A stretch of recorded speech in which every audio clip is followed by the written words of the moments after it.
of PBEC Dialogues Week 2021. The floor is yours, Mr. Chairman. Thank you very much, and a very warm welcome to everybody to the PBEC Dialogues Week in 2021. Striving Forward in Asia Pacific is the title for this week's work, and I think that's a very important title. The world is facing so many challenges. We're emerging from COVID, we're dealing with different geopolitical environment, we're working out the next step on trade agreements, the next step on digital transformation, and what is the role of business. So it's never been more important than now for organizations like PBEC to bring people together to discuss the future. And I'm so proud of the delegates who've joined today. We have representatives of government, big business, small medium enterprises, NGOs, and think tanks. I'm looking forward to a very rich exchange and a very rich dialogue. Just a few words about PBEC. Pacific Basin Economic Council was established in 1967 and has been based in Hong Kong since 2013. An international think tank for business leaders to liaise with governments across the Pacific Basin. And importantly, it's not just Asia, it's across into Latin America as well. And PBEC is unique in this coverage. What better time to discuss? We've been experiencing recent global trade agreements, the G20 meeting, and climate meetings such as COP26. We've also had the recent APEC CEO Summit, New Zealand 2021. And the current landscape for international trade is definitely developing. We've assembled experts for our panels over the next 5 days to share perspectives on the major trends. And what we're looking to do is to pull together the themes and the conclusions emerging from these dialogues into a white paper, which we will submit to the APEC Secretariat and the APEC Chair for Thailand 2021 prior to the senior officials meeting of APEC in first quarter next year. So it's a very important gathering. It's not just talking, it is looking to the future and then sharing input into future policy in Asia Pacific. PBEC's value proposition in these areas lies in having historic connections to international corporations, investors, and regional policymakers as the progenitor to APEC. And we're also an institutional and standing member of the Pacific Economic Cooperation Council, also known as PEC. We also support the APEC Business Advisory Council representatives across the region and participate in the B20 committees, which this coming year will be chaired by Indonesia. These working committees are very important forces for good in developing ways of working together across the region. We value our long-standing relationships and our partnerships in the region and encourage collaborative efforts to continually try to move the needle across all stakeholders and reach a consensus for regular dialogue. I encourage active participation of everybody in the dialogue this week, and I look forward to a very robust and stimulating discussion. So once again, thank you very much for joining us today. As Chairman of PBEC and Regional Senior Partner of KPMG, I'm absolutely delighted to host. I'd now like to pass to Dr. Moses Cheng, Moses is the Deputy Chairman of PBEC, is also Chairman of the Insurance Authority, and a very long-serving contributor to the community and the region. And I asked Moses just to share some reflections on his opening remarks. Thank you very much. Thank you, Andrew. Let me join Andrew and others to welcome you all to this exciting PBEC Dialogues Week 2021. Now, pondering at the theme of striving forward in Asia Pacific, the top priority must be to rebuild the economy and coping with the so-called new normal brought about by the COVID-19 pandemic. Now, another strategic direction which everyone in Asia Pacific, as well as in all countries of the world, would have to focus upon must be building a sustainable future. Talking about this a sustainable future, the words of former Secretary General of the United Nations, Mr. Ban Ki-moon, come into mind. He said, and I quote, "Climate change is the single greatest threat to a sustainable future. But at the same time, addressing the climate challenge presents a golden opportunity to promote prosperity, security, and a brighter future for all." I cannot agree more with him. Let me share with you the opportunities that climate change brought to the insurance industry and what the Insurance Authority has been working together with the industry in furtherance of such opportunities. Now, insurers have multiple roles to play in the green and sustainable finance. They have the expertise and the data in managing and mitigating climate-related risks. They are also sizable in institutional investor for green assets, and they are corporate citizens that participate in advocating and complying with disclosure requirements.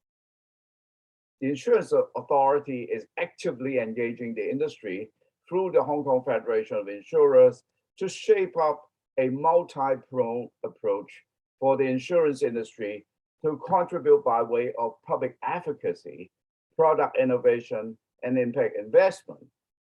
Now, with the rising trend of catastrophic events induced by climate change, insurance-linked securities, ILS, has been gaining popularity.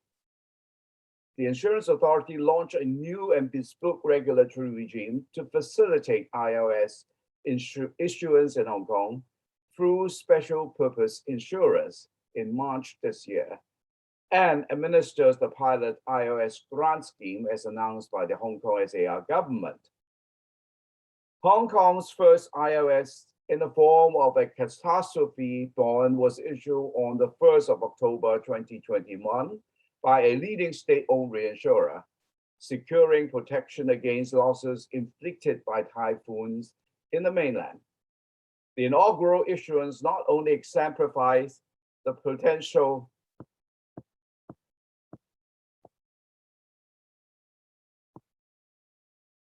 The inaugural issuance not only exemplifies the potential and attractiveness of Hong Kong as an emerging ILS hub, but also demonstrates our crucial role as a global risk management center, playing on our part in mitigating climate-related risks by increasing underwriting capacities, enhancing financial resilience, and narrowing protection gap. The Insurance Authority had also jointly organized a webinar with APEC Business Advisory Council, Asia Pacific Financial Forum, and the World Bank Treasury to promote the use of catastrophe bonds to support financial resilience against natural disaster in Asia. Ladies and gentlemen, I'm most certain that more opportunity and development would continue to emerge in the time to come. On that note, may I hand back the floor to Chairman Andrew. Thank you all very much.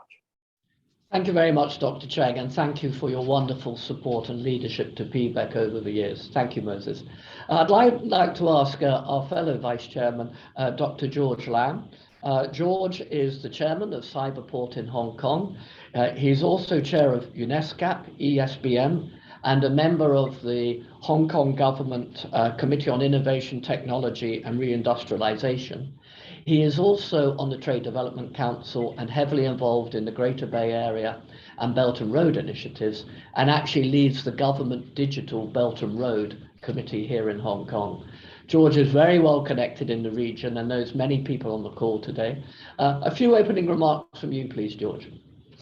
Thank you, Chairman. Good morning, good evening, good afternoon to everybody. Well, warm welcome to this week's enlightening series of 9 roundtables, live dialogues with leading commentators and experts on everything that matters, for the Asia Pacific region.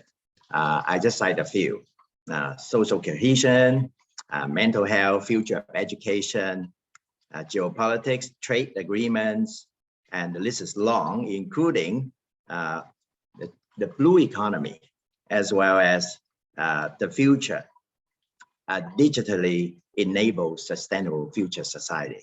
So warm welcome again. I also like to thank all the sponsor and supporting organizations for putting together this wonderful program aimed at furthering cooperation among PBEC economies and for the young generation as well. I think I don't need to remind everybody that we are still in the middle of the COVID-19 pandemic, and the fact that we are still facing global trade tensions. But 2021 is a unique year, also with some bright developments, including the recently concluded RCEP involving 15 economies, the emergence of the Greater Bay Area in southern China, with Hong Kong included, which is a population of 86 million people and a GDP bigger than that of Australia's and growing faster. So fascinating development indeed. And also the ASEAN region is coping very well with the pandemic, coming back nicely, but also with some challenges, including the fact that plastic in the sea problem is really very acute in the ASEAN region. So we need to work together to help. And we also see many countries setting net zero emission targets, including China by the year of 2060, Hong Kong Special Administrative Region by the year of 2050, and the whole SDGs movement of the UN, the Sustainable Development Goals, the 17 goals. The private sector is working hard, so no sign of standing still. So these are all good signs. It also brings to the fact that the Asia Pacific region is really the engine for the whole world. So among all of these, we can see the importance of digital technology and digital economy, which is also, a green economy, smart economy.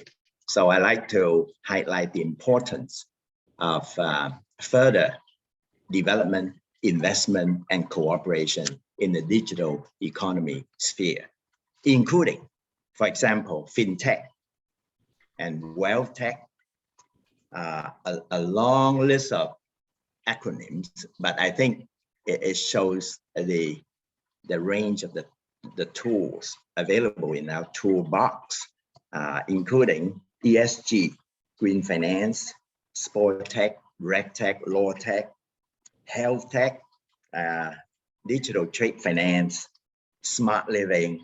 All of these, I want to say, we want to help the young entrepreneurs, particularly women entrepreneurs, and we want to help SMEs.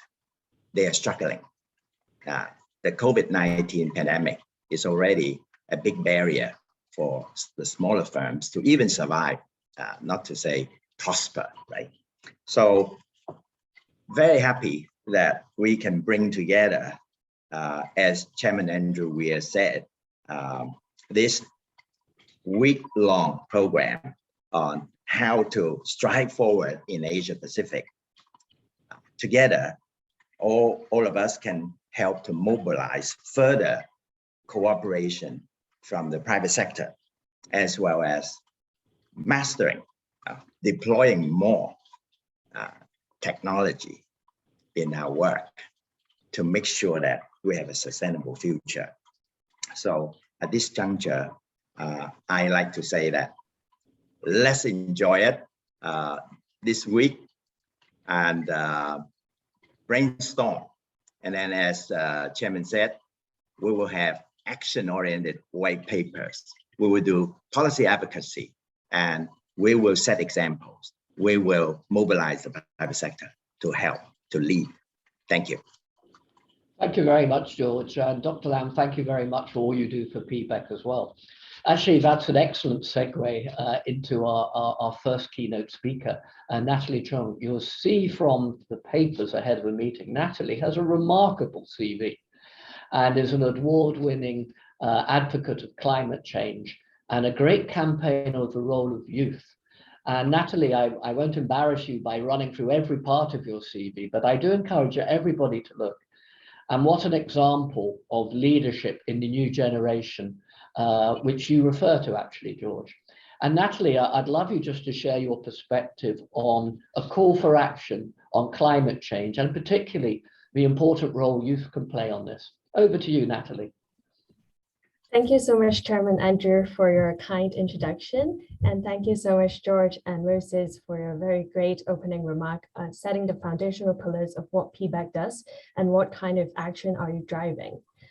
So distinguished guest speakers and members listening from across Asia Pacific and beyond, it is my greatest honor to welcome you in this inaugural week of Pacific Basin Economic Council Virtual Week, opening the stage to dialogues in striving forward in Asia Pacific. I am humbled to deliver the keynote address today, standing here on shoulder of giants as a 24-year-old climate advocate from Hong Kong representing Asia. I am the co-founder of an environmental education organization, FAIR, that started back in 2015 when COP21 happened. And I'm also sitting as a youth member in the Government Council for Sustainable Development, setting the 2050 carbon neutrality target for Hong Kong. I recently graduated from an MPhil at Oxford, researching on sensitive intervention points to accelerate energy decarbonization in Beijing and Hong Kong, hoping to help China achieve the carbon neutrality target as soon as possible. Galvanizing youth for climate action is the theme for my sharing today. And I'd like to tell a three-part story of why we care, what we've done, and how we could stride forward as youths. Let me share my screen for the sharing.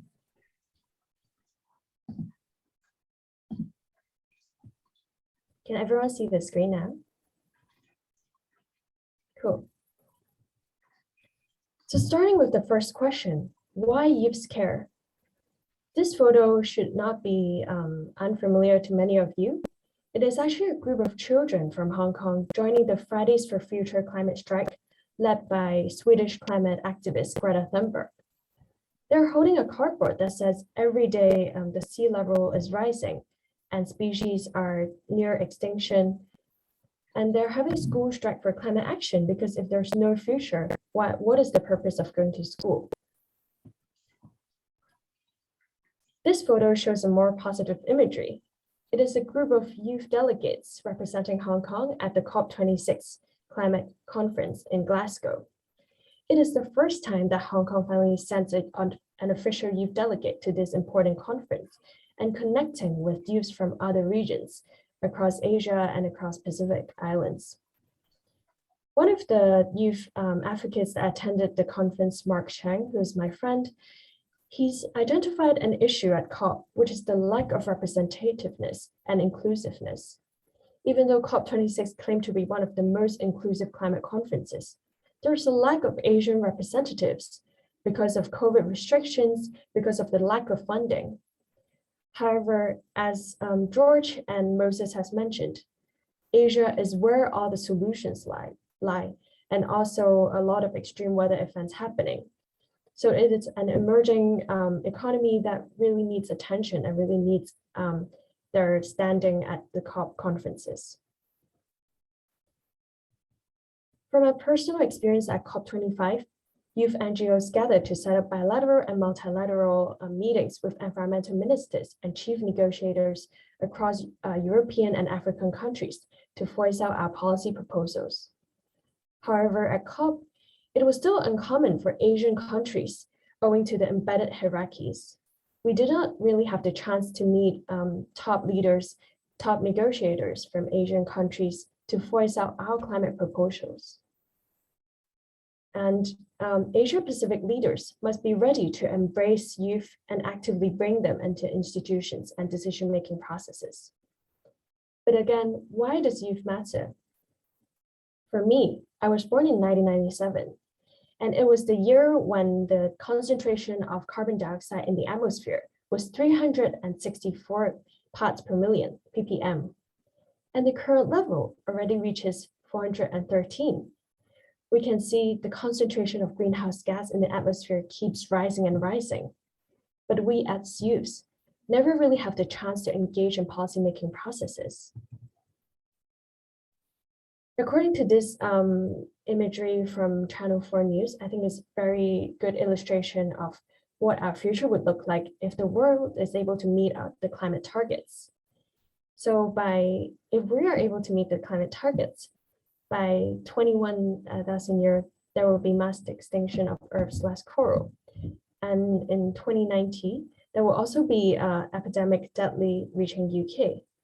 But then if we're unable to meet the climate targets, the effects are even more devastating. We can see that we face issues of climate refugees, countries being flooded, inundated, especially low-lying coastal countries across Asia. And of course, the Pacific Island countries that are crying for help. Right at COP, the president of Tuvalu, one of the island countries, he actually made his speech in the middle of the sea to demonstrate and to illustrate the devastating impact of climate change from sea level rise. And it is essentially a matter of life and death to them. It is a matter of climate justice and whether we can build an inclusive society. One startling research by Science in 2022 published states that only 10% of the COVID recovery economic packages can already support a Paris Agreement aligned pathway, meaning that if we're able to spend part of this economic recovery package money into fueling projects for renewable energy, for new energy vehicles, we will be safe for the future. This is a decision made by business leaders, made by government leaders, to whether they want to pave way for green recovery after this huge pandemic, whether we've really woken up to the risk and to threat of humanity from these crises. And now I'd like to speak briefly about what we've done. As a normal student in Hong Kong, I was brainstorming what we can do as a small Asian city in pushing forward the agenda of climate change through behavioral change and education. We decided to adopt a bottom-up approach to address aviation emissions, because as we know, the aviation industry does not have a lot of international regulations to control, given the transboundary nature of it. That's why we started promoting local tourism and ecotourism as means to attract more people to stay locally and to reduce the need for traveling abroad. Our key mission area is to lower carbon emission per capita by promoting local sustainable local tourism. And our impact model begins from experiential learning because we believe that the foundation for building human-nature relationship is essentially bringing students and corporate leaders out to the nature, to the wild, understand the relationship between men and trees, men and different species, and then we can enlighten and empower the communities to take action. Here are some of the organizations we partner with. We also have a digital platform, echoing with what George has said. We need more solutions and resources to support young entrepreneurs. We also publish books and organize tours and youth empowerment events throughout our journey. And of course, I think it's very important for youth to take up an active position in government policy making. That's why I joined and helped host a youth forum on long-term decarbonization strategy, organized by the Council of Sustainable Development as part of the bottom-up engagement process. And at the same time, I'm very keen to keep equipping myself to this very challenging journey of climate activism. Striving forward, I think there's a need to constantly engage youth in policy making and decision-making processes. Communities for youth in APEC can also keep brainstorming and collaborating. This kind of collaboration I can see is strengthening after COP26. The future is in the hands of youth. As UN Secretary General Antonio Guterres rightly pointed out, youth action is extremely important in galvanizing action and stepping up political will of country leaders when they're sluggish in their action. Governments and business leaders played a crucial role in empowering youth and building their capacities through ESG education, training, and entrepreneurial support, especially for women and youths and underprivileged youth communities. Together, we can pave way for a low-carbon economic development and achieve the SDGs for a sustainable future. Thank you very much, and I look forward to listening to the fascinating dialogues on COP26 and other trade conferences from the coming days of the dialogue. And thank you once again for having me to develop this address, and hopefully we can all work together as business leaders in driving more action in this area. Natalie, thank you very much. I think that was a wonderful summary of your perspective. And I think you raised very interesting points on how accessible or not the decision-making was to youth and also to us out in Asia Pacific. And a real call for arms there. And Natalie, I think it's hugely impressive what you're looking to achieve. And I'm sure on behalf of everybody connected with PBEC and all the people dialing in today, we wish you success in your mission. And we at PBEC and the network in which we play, the ecosystem in which we play, is at your disposal, Natalie. So thank you very, very much indeed. Thank you so much. Thank you. More Thank you very much. Thank you. Thank you. Much appreciated, Natalie. If we can now move on to our next keynote speaker, Rob Davenport, who is the founder and director of Take Foundation. If again, you, rather like Natalie, if you look at Rob's CV, it is a remarkable tour de force of what you've achieved, Rob. And as a leading entrepreneur and exponent of the power of social enterprises, Rob, we give kudos to you for everything you've achieved. And we find it hugely exciting, the very innovative approach you have to your business, the use of bamboo, the change you're trying to bring into society, Bob. And we look forward very much to hearing from you now as you just bring to life some of the thoughts you're bringing to action. Over to you, Rob. Thank you. Perfect. Good morning, good afternoon, good evening, everyone.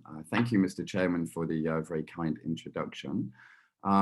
Just a quick follow-on from what Natalie was saying with the devastating effects if the specific climate targets had not been met.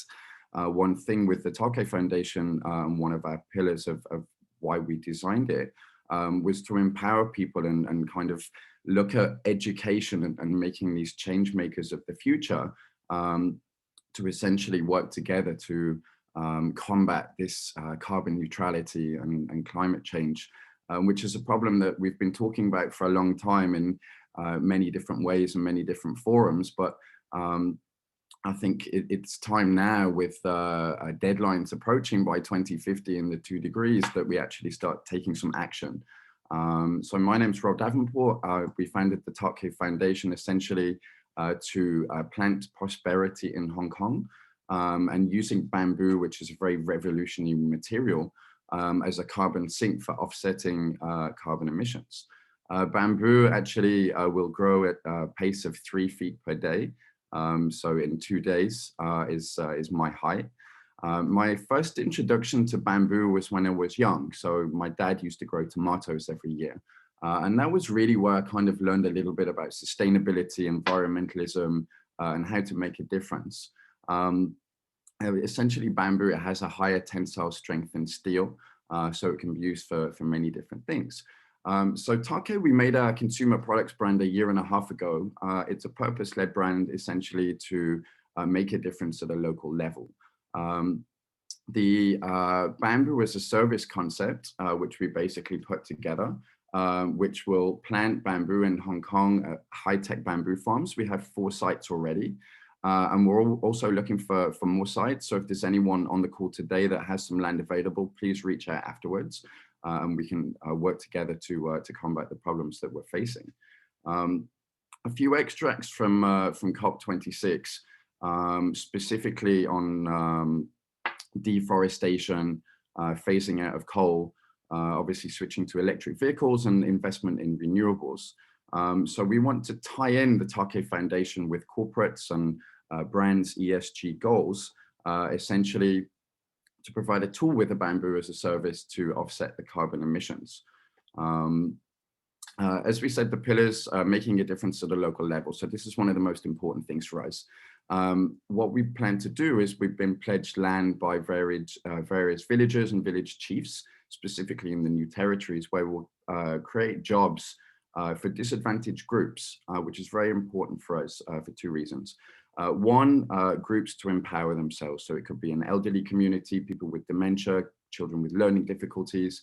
And what we actually want to do with our foundation is have these touch points for people to empower themselves and make a difference on themselves, and then also work together for them to work on our bamboo farms, have that education on how they can make a difference. And that for us creates a very, very interesting nurturing the ecosystem. It creates a value chain that just gets better. Education is something that's very important. Hong Kong, we're getting there with the infrastructure for recycling and things like this. But for us at Take Foundation, we want to show people how they can make small changes in their daily lives, and lots of small changes essentially add up to big differences. Other kinds of institutions that we can work with, aside from individuals that want to make a positive impact, we'll actually have an app coming soon, which will, you can pledge bamboo, corporates can sponsor bamboo farms. And this is all quantifiable with the app, because we'll be building in metrics for the carbon sequestration. So it's tangible. One thing that Hong Kong doesn't have at the moment that we also want to work with the PBEC community and other stakeholders is a gold standard carbon credit. At Take, we want to be doing something different. We want to actually be taking action, sorry for the pun, and actually working together with the community on making something happen. So it's, yeah, my pleasure to be here today. Thank you very much for the invitation, and all the distinguished guests that are here, and Natalie for your speech as well. And very much at Take, we're looking to work with the PBEC community. And this kind of message from what we were saying before on striving forwards. How can we work together? How can we partner up and strive forwards to have this message, which for us is using bamboo to make Hong Kong and the world a cleaner and greener place to live. Thank you for listening today. My name's Rob Davenport from the Take Foundation, and I'll hand the floor back to you, Chairman. Thank you. Thank you very much, Rob, and a remarkable story. And as you say, whilst it's based in Hong Kong, and as Natalie is also based in Hong Kong, everything you say is so relevant across the Pacific Basin. And very, very innovative ideas, Rob, and congratulations on the progress you've been making. And again, the PBEC platform and everybody who's listening today, I'm sure wish you all the best in what you're doing, and our platform and brand is available to you. And we look forward to working closely with you and Take Foundation moving forward. So ladies and gentlemen, that really concludes just some opening remarks. And we'll now just have a brief video, and then we'll move to our first session, which I should be chairing. Back to you, Mike. Thank you very much.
Well, welcome back, and a very warm welcome to Dialogue 1. My name is Andrew Weir. I'm the chairman of PBEC, and I'm also the regional senior partner of KPMG. It's my real pleasure to host this dialogue, and I'm just reflecting on the opening remarks session about how lucky we were to hear from Moses, to hear from George, Natalie, and Rob, and some really inspiring messages.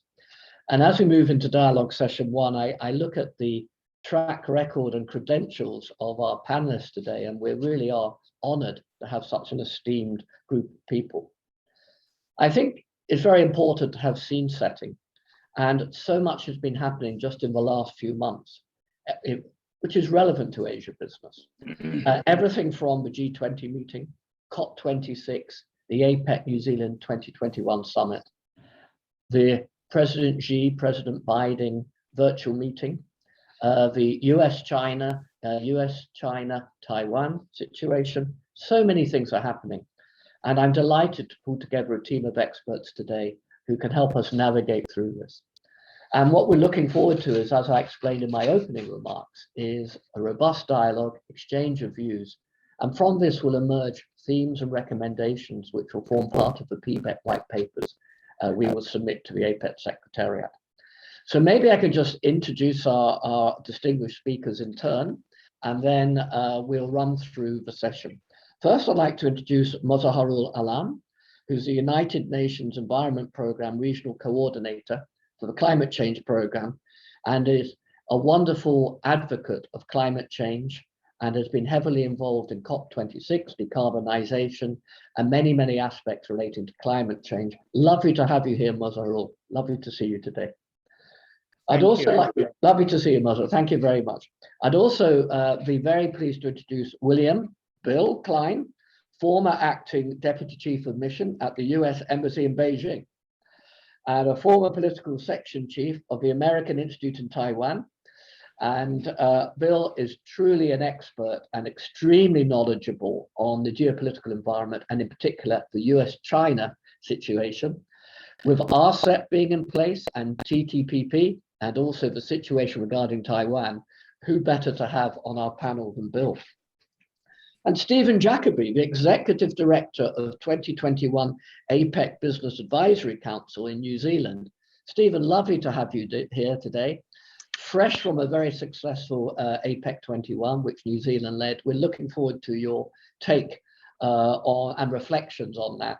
And then last but certainly not least, Dr. Narongchai Akrasanee, the chairman of PECC and Khon Kaen University Council member in Bangkok, but most importantly, chair of APEC 2022 in Bangkok. We really look forward to Good morning. What a panel we have. So I am absolutely delighted to welcome you here today. And maybe I could just ask you to go first, Mozahurul. You know, we've just emerged from COP26. You cannot pick up a newspaper anytime without reflections being on that, talking about the move to net zero carbon, carbon trading, climate as a standalone business issue. The agenda seems to have shifted hugely. And I always think that when we think of COVID, one of the big themes emerging from COVID is an absolute quantum change in approach of countries and economies to ESG, and a fundamental reassessment of the importance of climate change. So we're at a tipping point. It'll be wonderful to get your reflections on where we think we are at the moment. Over to you. First of all, thank you, Andrew, for introducing me. And I'd like to thank the participants as well as the two keynote speakers who has also talked about climate change. So good morning, ladies and gentlemen. Let me begin what Andrew, you mentioned, congratulating the couple of the greenhouse gas emitter from Asia and the Pacific region for announcing their new pledges, including becoming carbon neutral, either by 2050 or 2060 or the 2070. We have also seen the announcement from several countries in terms of their intention to limit the investment, particularly in coal. However, if we look into the overall the situation, including the reduction commitment, as well as plan to produce the fossil fuel in future, these two are not actually in sync with the Paris agreement, particularly if we look into the Paris, the temperature goal. Also, if we look into the amount of the resources, particularly the financial resources, is going to both the mitigation and adaptation. They are not also commensurating what the developed countries actually committed to. Now, let me mention a couple of things in terms of what we have seen prior to the Paris, the Glasgow COP, as well as during the Glasgow COP, to keep or raise their ambition to limit the temperature rise 1.5 degree or 2 degree. If we look into the number of countries who have made the pledges that they will become the net zero, as of now, it is about 74, 75 countries who has made their commitment that they will become the net zero or carbon neutral. I'm not going to enter into the technical, the debate of carbon neutrality or the net zero. But if we look into those 74, 75 countries, is about 76% of global, but also in terms of the coverage of the greenhouse gases, which is also important. But also important that if we look into those 74 countries, is an 83% of the GDP that they consist of. And also 64% of the globe is very encouraging that the countries are coming together. Now, when we looked into those targets or the announcement, what the challenges that we are seeing, that out of the 74 countries, only countries get on the policy documents, and the 28 countries are basically the government announcement. Now, this is where we see the challenges and the effectiveness of those announcements. Because it is not the announcement, it obviously needs to be the specific target and supported by the policy. And not only the policy, it also required the technology and the finance. Now, one of the things that I also would like to mention, Andrew, if we look into that number, I think the important is if we look into the G20 countries. As many of us, we know that the G20 countries is actually consisting of 80% of the global greenhouse gases. Now, the 17 countries of the G20 member, they have made their pledges to become the carbon neutral or the net zero, which is covering 69% of the greenhouse gases.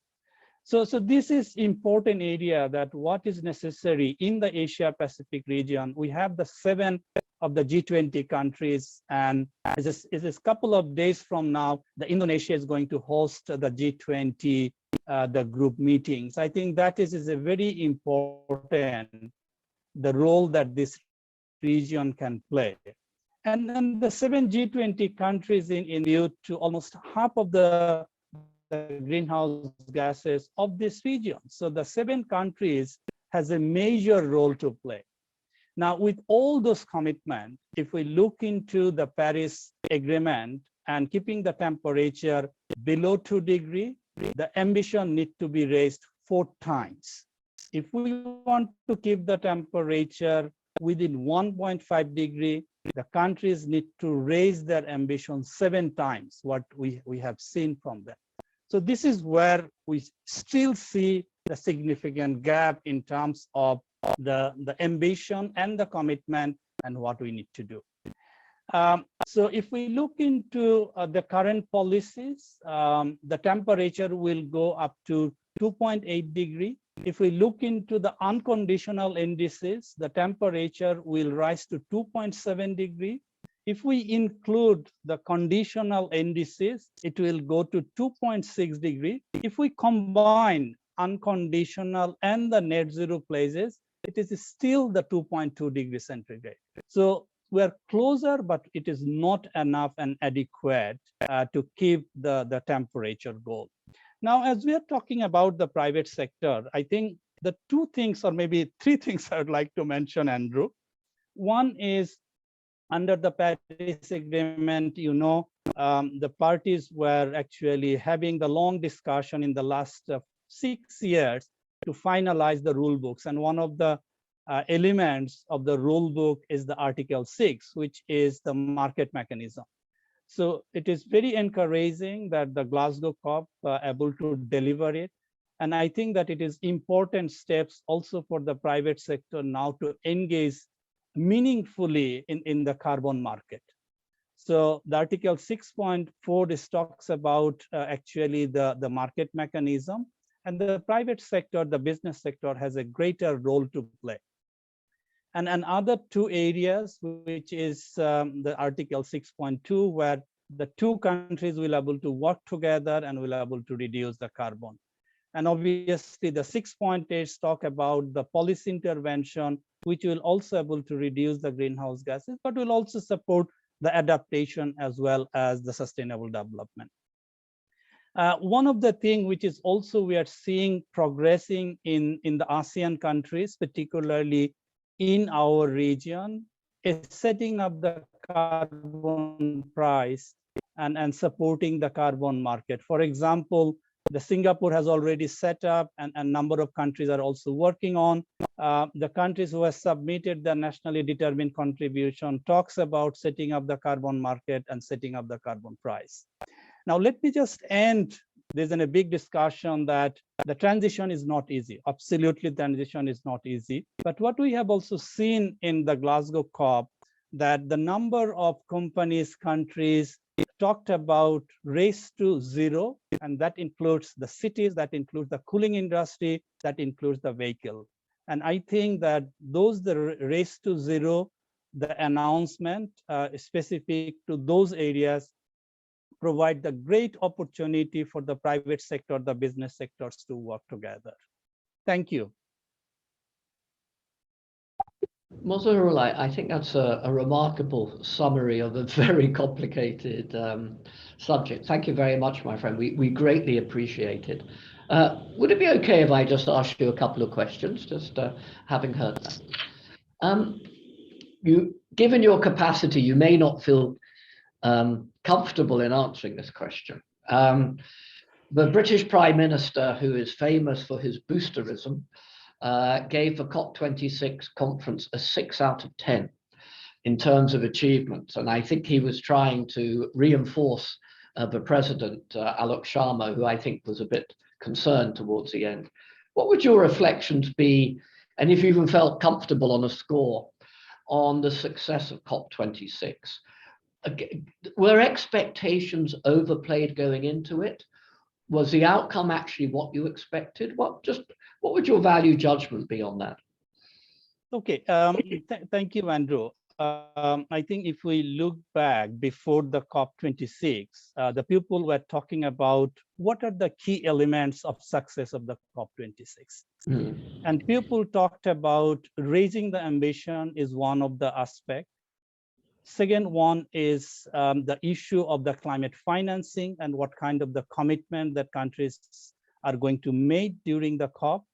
The third element was the loss and damage, including the Santiago network on the loss and damage. And obviously, another aspect was the technology mechanism, the review going on. So those are the critical elements. Now, if I look into in general, obviously, we can see a half empty glass or a half full glass. So I think that in that context, another thing, is the Paris rulebook, which includes the Article 6, the common time frame, and the transparency framework. So in terms of the Paris rulebook, completion of the work, I obviously see that as a completion and a success elements. Half of the work under the loss and damage issues, they managed to sort that out in terms of the function of the Santiago network. And also they agreed on the institutional arrangement that they are going to set. In terms of the finance, it is not the great where the developing countries were asking for the 100 billion this year, where the developed countries were talking about by 2023. Many of you have heard that. But in the final negotiation text, it says that requesting the developed countries to meet their financing commitment immediately without putting any time frame. So as I said, that I'm not going to give the score, but you can see either the half empty glass or half full glass. I didn't think you'd give a score. I wouldn't have given a score either. Mozaharul, another very interesting reflection is the reaction to India and China with regard to their own targets, the reaction to phasing down versus phasing out of coal. Again, your reflections on the ramifications of these two big talking points. Is it just a question of semantics? There's two ways of looking at it. For the first time, coal is actually explicitly mentioned, and the difference between phasing down and phasing out could be seen as words. It's a direction of travel. India and China having a different perspective, slightly different timeline, but still making a commitment can be seen as positive. What would your take be on those two big talking points? Let me just give my reflection on that. It is not only the first time that the decision text talked about the coal. It also talks about the subsidy in the fossil fuel industry. I think we also need to bring that in this discussion. And if I look into the fossil fuel, it is not only, it doesn't exclude the coal. It includes other fossil fuel as well. So in my view, we need to look into the entire package. It's not only the coal phase down or the phase out, but also the subsidy going to the fossil fuel industry. And maybe just one of the things I'd like to mention, if we look into the amount of the investment already committed by the government to produce the fossil fuel industry, they will be producing 110% more fossil fuel than it would require to keep the temperature 1.5 degrees, as in a globally. And if we even talk about the 2 degrees centigrade, they will be producing 45% more fossil fuel by 2030. So the investment is already locked in, and unless they actually think about phasing out all those the investment as well. So I think it is not only the text, but is also what action the countries are going to take in this decade. Unless they actually change their financing decision and the investment in the fossil fuel, it is not going to be much difference than the commitment. Now, obviously, as you said, what is the ramification or the consequences of the phasing down or the phasing out? Now, one of the important issue is the time when they're going to do that in terms of the phasing out. And the phasing down, in my view, is a journey towards the phasing out. I think important aspect is in a journey, but when it is going to happen, that is an important aspect. And let me just end what many of you have seen in one of the BBC News. It's talk about that atmosphere will respond to your greenhouse gases, not your decision. Babu, thank you very much. A remarkable tour de force, and we look forward to coming back to you later in the general conversation, where no doubt we'll touch on the ramifications of this on social cohesion and what it means for small, medium enterprises. But in the meantime, thank you very much. A wonderful. My pleasure. Course. Thank you.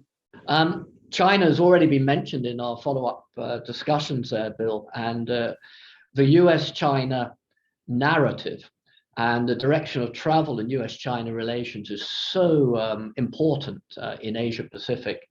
And, you know, we were in a heavily globalized world up to about 4 or 5 years ago.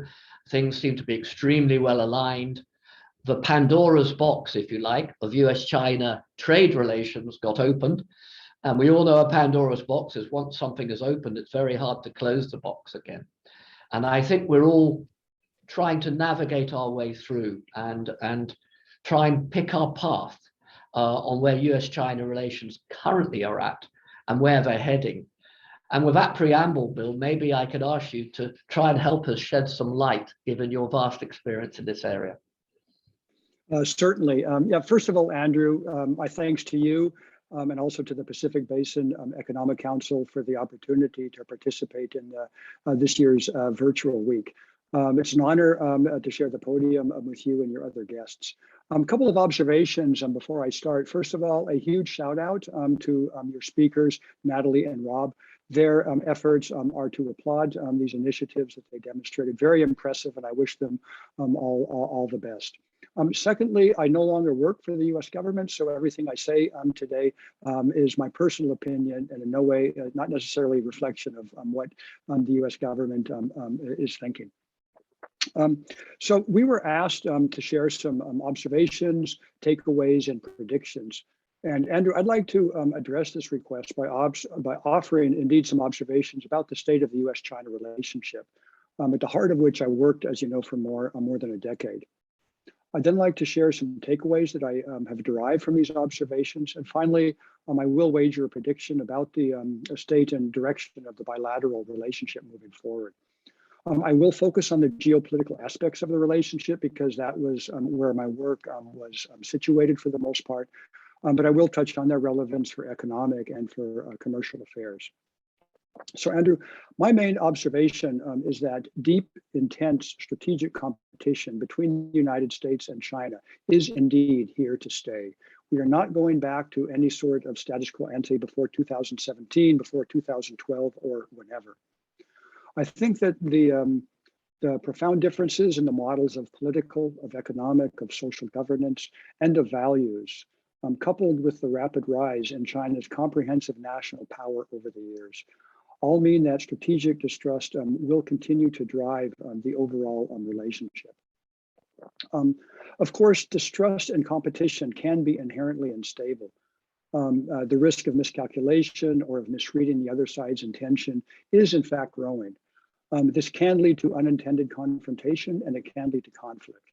It must not, however, no outcome is predetermined, and I will get back to that with my prediction in just a moment. So against the backdrop of this overall observation, let me offer several takeaways. First of all, and perhaps most importantly for the interests of your audience, I think that because strategic distrust is driving the overall relationship, I think we must expect that policymakers in both the United States and China will view the bilateral economic relationship first and foremost through the lens of national security. In fact, economic security has now become national security. This means that traditional liberal economic thinking, no matter how compelling it may be from a pure efficiency or welfare maximizing point of view, will not necessarily be the main driver of economic policy in the United States or China when it comes to its interests with respect to the other country. Maybe I can just cite very briefly a couple of examples how this might play out. Take, for example, the tariffs that each side implemented during the trade war. There may be some slight adjustments or tweaks to these tariffs that each side imposed, but frankly, I do not expect them to return to the pre-2017 levels anytime soon. I think that domestic political considerations in each country, coupled with the distrust and the competition driving the relationship, mean that neither side is going to be interested in a general overhaul of these tariffs. Maybe that will change when both sides recognize the inflation driving implications of high tariffs, given the inflationary fears that we are all now looking at, but that remains to be seen. Take another example, supply chains. I think, one thing that COVID did reveal that, even if deep international supply chains that have evolved over the years, are efficient from a point of view of costs and efficiency, I think that the supply chains nonetheless exposed to vulnerability from the vantage point of economic and hence national security because of COVID. I think Western policymakers have become increasingly concerned at what they see as China's efforts to exploit supply chains for political leverage, and also Western concerns about purported forced labor in Chinese supply chains, will continue to impact policy. Or we can look at flows of technology and knowledge, which are so key to the global economy in the 21st century. China has long viewed the acquisition of knowledge and technology, as well as the control of information, data, and inward and outward investment through the prism of its overall national security interests and its modernization goals. It has sought to take advantage of the openness of openness of the United States and other developed economies to acquire the technology and the knowledge it needs for its modernization goals. At the same time, it has carefully managed how other countries have accessed China and how other countries have benefited from China's growth and modernization. This is a statement of fact. I do acknowledge that other developing economies have also practiced such an approach. The fact of the matter is that China is so large, and what it does has such a significant impact on the interests and security of other countries that it really, really matters. Western countries, and I was part of these engagements, have long expressed their concerns about this asymmetry in the economic relationship, in their engagement with the Chinese government.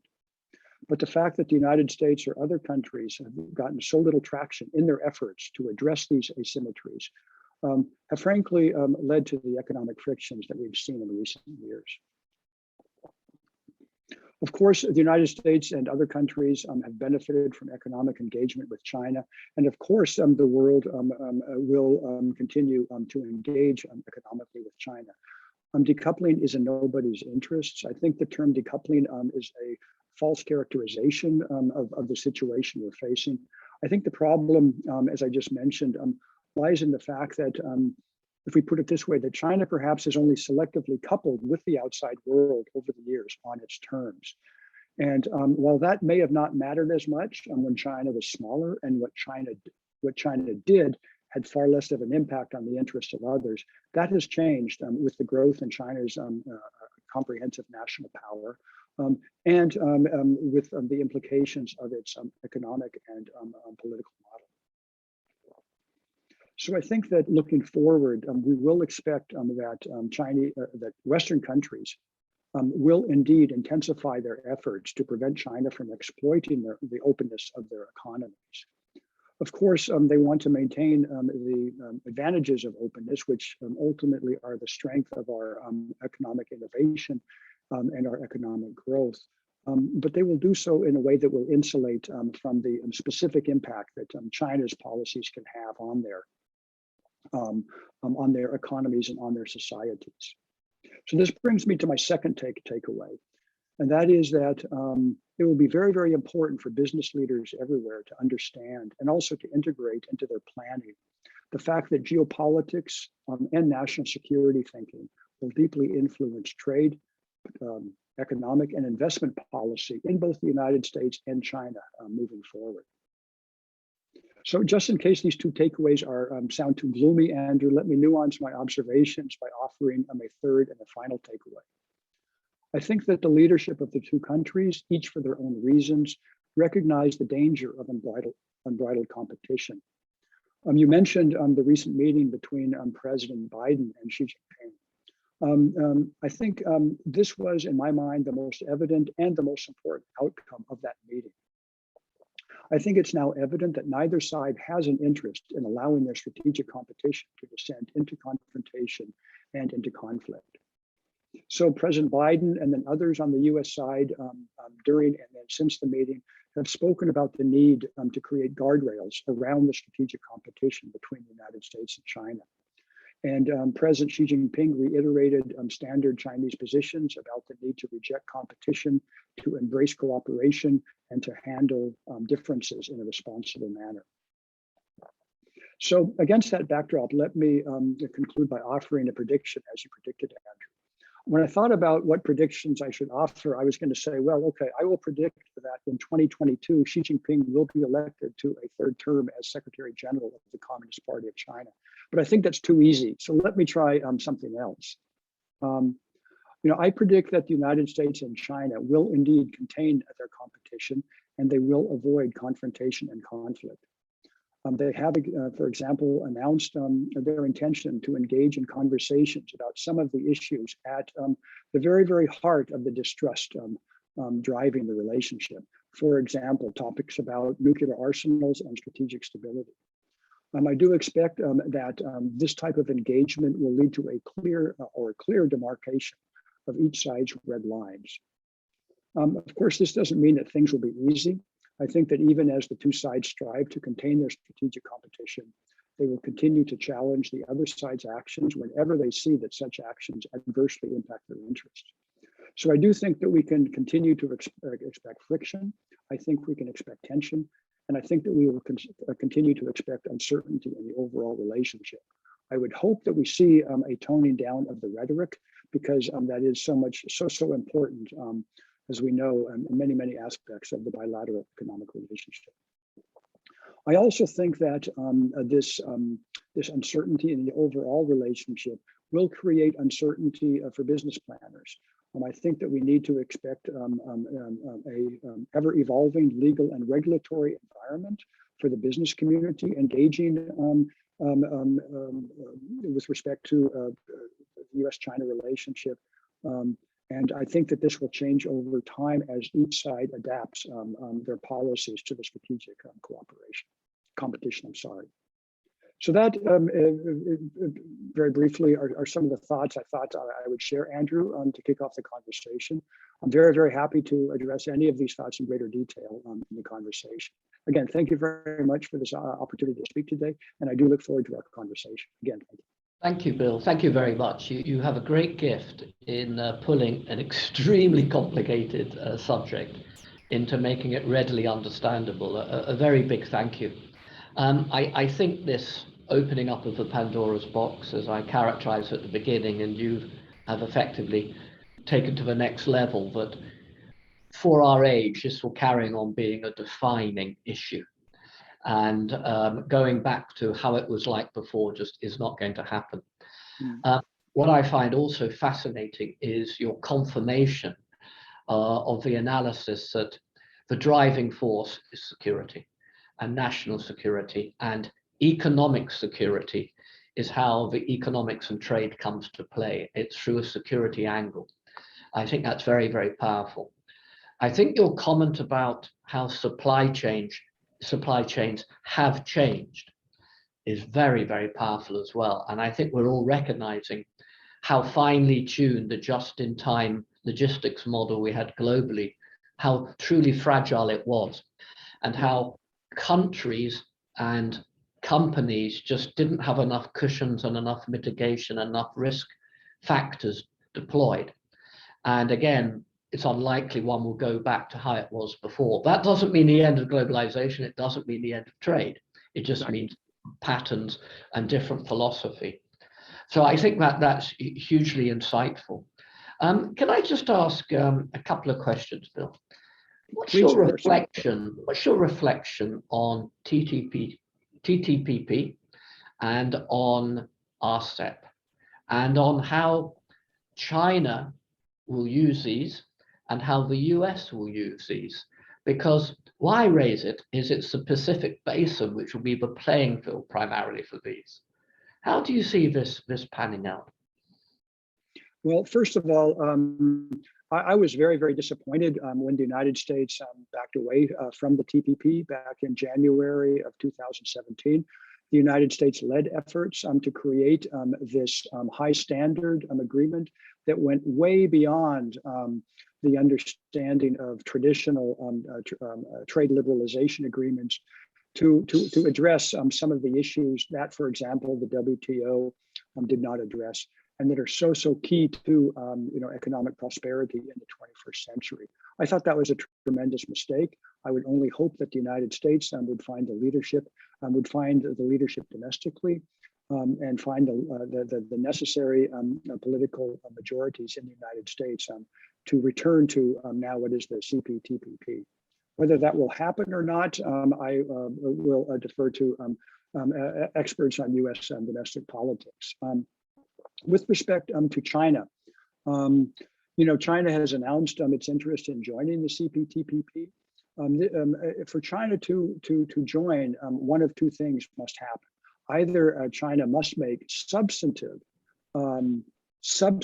deeply substantive changes in its model of economic governance. I'm just thinking of industrial subsidies, or I'm thinking of state-owned enterprises, or the members of CPTPP must fundamentally lower, as it were, the thresholds that they agreed upon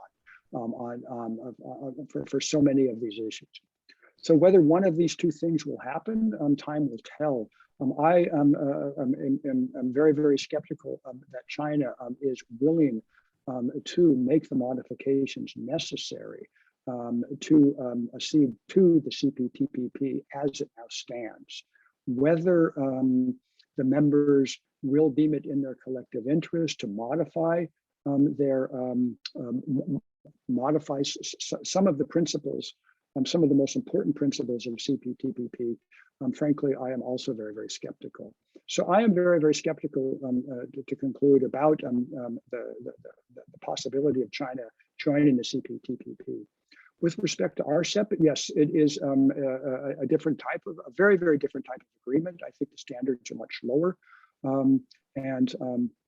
But both of these, and China's leadership in RCEP and China's interest in CPTPP demonstrate that China is willing to be more proactive and to take a more assertive leadership role in issues of economic governance in the broader Indo-Pacific region. The United States and other countries must be prepared for that, and they must be prepared to have a good response to that. It can't be, the response cannot just be about, oh, because China wants to do these things, that's bad. But rather, it has to be, okay, if China wants to join these types of arrangements, China has to adhere to the standards, or we collectively have to ensure that we maintain a very, very high level of standards. And perhaps it is indeed possible to get China to move. That would certainly alleviate some of the frictions, as I mentioned, in the bilateral or in bilateral and multilateral economic ties that are ultimately driven by the very, very specific differences of China's economic model of governance in comparison to Western countries. So that is a long-winded answer. I hope it does address your question. No, it's not long-winded at all. I'd rather call it comprehensive, Bill, a very comprehensive. Very interesting. I chaired a panel at the Global Belt and Road Forum in Hong Kong on Greater Bay Area and RCEP. And it's very interesting in the Pacific Basin, the potential of RCEP, where, as you say, it's more about stimulating trade and connectivity rather than standards. But the linkages back into the Greater Bay Area, which you know is Hong Kong, Southern China conurbation, the potential, and then linking in with other free trade agreements is seen as very significant. In our part of the world, based in Hong Kong, potential transformative nature of the Hong Kong ASEAN free trade agreement, and of course ASEAN itself is agreement with China. These are very, very big forces at play on the patterns of trade. But it's very interesting what you see. So in many ways, RCEP just needs to be seen as a separate beast to TPP. Very, very interesting. Bill, just final point, you raised a really interesting one on tariffs and a link to inflation. And Mike, I think in our white paper, this is something we have mileage on, how to link tariffs with trade, tariffs with inflation, and therefore what that means for trade and what that means for prosperity, I think is a real window of opportunity. So thank you for raising that, Bill. That's a very, very helpful comment. If I could just end with a really simple question with one simple word: sanctions. We're seeing a world where trade policy involves sanctions. Sanctions have been applied for political reasons. We have the national sanction law in mainland now, and there's a big debate on if, how, and when it will come in Hong Kong. What do you think the direction and travel is, the use of sanctions in the US-China trade dynamic? Andrew, I think that sanctions will continue to play a role in the economic, but more broadly in the political relationship between the two countries. I would predict, however, that the tools that the United States uses, for example, will continue to be refined, will continue to be refined with the goal of ensuring that they address true and genuine national security concerns, that they address true and genuine economic security concerns.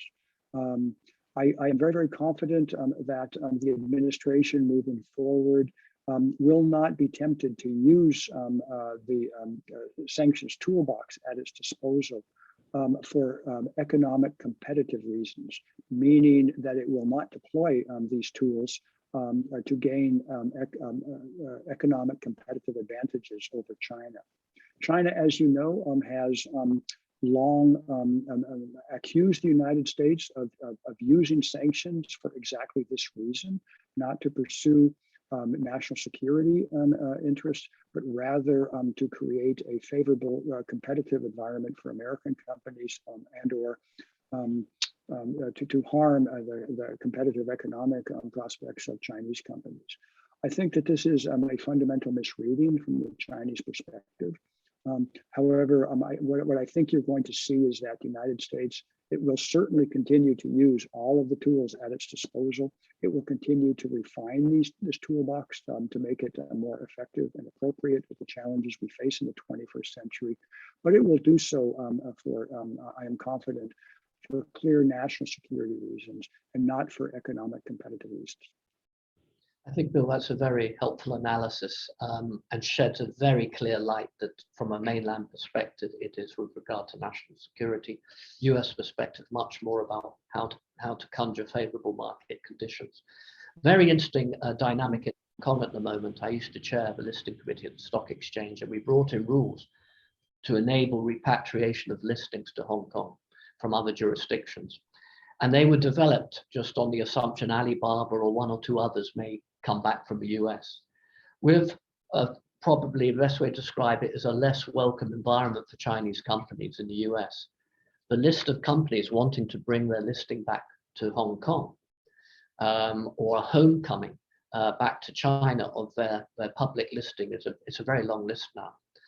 And so that's an interesting development as well, the knock-on effect of all of this on what the home capital markets are for players, for corporates, which I think is something we'll keep an eye on. So Bill, thank you very much. We'll come back to you later when we talk about social cohesion, because I know your perspective on common prosperity in Beijing and its on effect for policy is very interesting in that discussion. But for now, thank you very much, Bill. Much appreciated. Certainly. If I can move on to Stephen Jacobi, who's, I said, fresh from a very successful APEC NZ 2021. Stephen, it'd be wonderful to get your perspective on the outcomes, the policies you think most likely will come to fruition. I suppose really where our collective focus should lie. And of course, a year ago in Malaysia, we had PBEC 2020, the Putrajaya 2040 vision was a big part there. Where are we heading for that? Do we really want to wait 20 years? And then obviously agriculture, energy and transportation were big parts of a renewable discussion in New Zealand, and also the way forward on free trade areas in the region. So many, many things no doubt on your mind, on your to-do list, but what would your takeaway be from APEC New Zealand 2021? Well, kia ora everyone, and greetings to you from Aotearoa, New Zealand. Kia ora. Kia ora. And thank you very much, Andrew, for that invitation, indeed for the opportunity to be with you today and in such distinguished company, may I say. I want to extend my congratulations to my friend Michael and to all involved in PBEC for the great work that you do and for the great show you're putting on this week. So it is a pleasure for me to talk to you about our APEC year in 2021, chaired by New Zealand from the perspective of the APEC Business Advisory Council. Now, there's no escaping a very simple fact. The global pandemic has disrupted lives and livelihoods, and it has certainly disrupted APEC this year. The New Zealand government, as you will know, decided very early on that the whole year would have to be delivered virtually.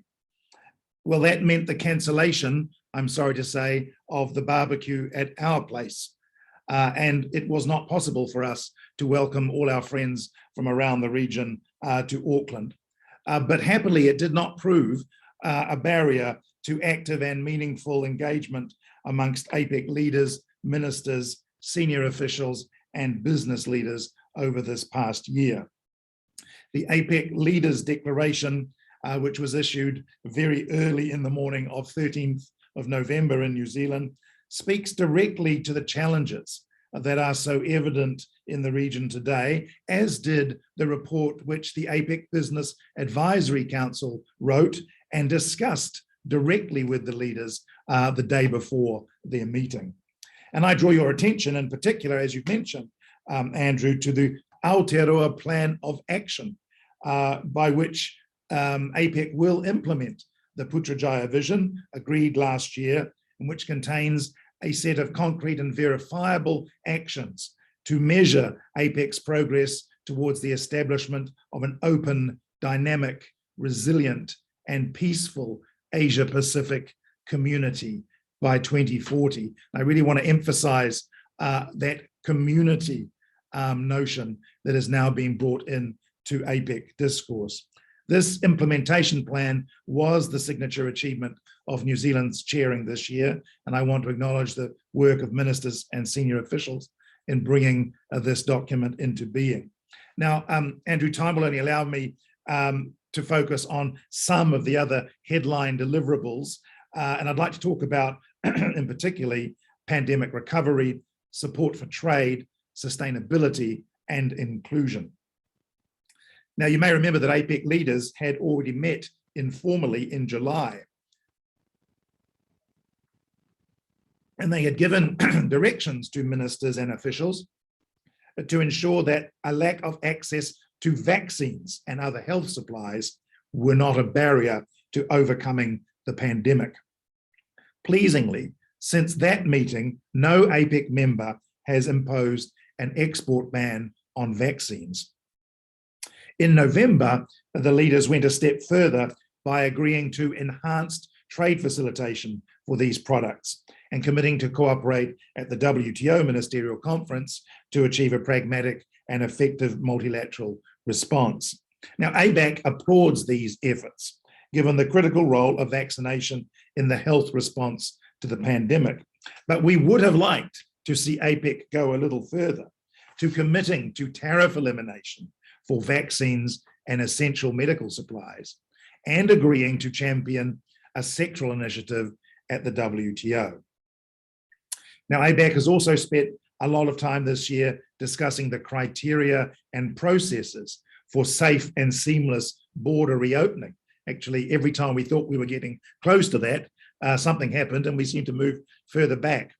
But we had proposed the establishment of a task force of APEC officials to coordinate this effort across APEC with the aim of avoiding the imposition of yet another noodle bowl of conflicting unilateral responses, which would be in nobody's interest.